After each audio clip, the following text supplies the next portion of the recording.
abang lâu tin kinh đồn la buông ruột cúi sur bang mà se ban he in om khu har zual turan mo bur patiang e no ria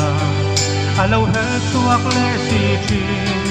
hin lai ti jing tu bel khai e mo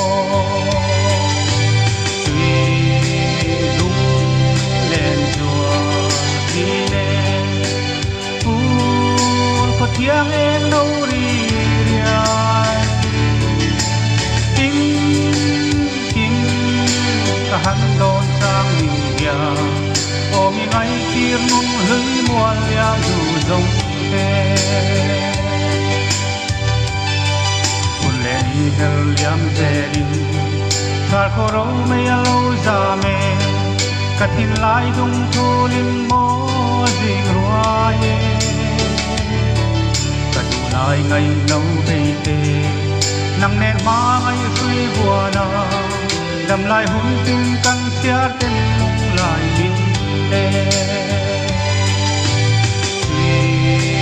dung lên chùa khi nghe có tiếng em nấu ri ai tin cả hắn đón sang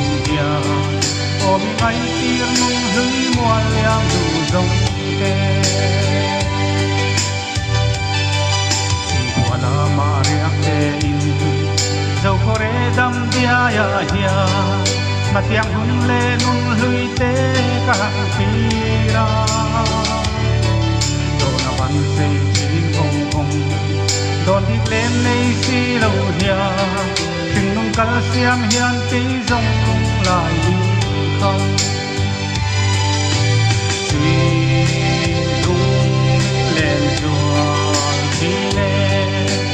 buồn có tiếng em nâu đi tin cả hắn đón sang mìa ôm ngay tiếng nung hưới muôn liang dù rồng thế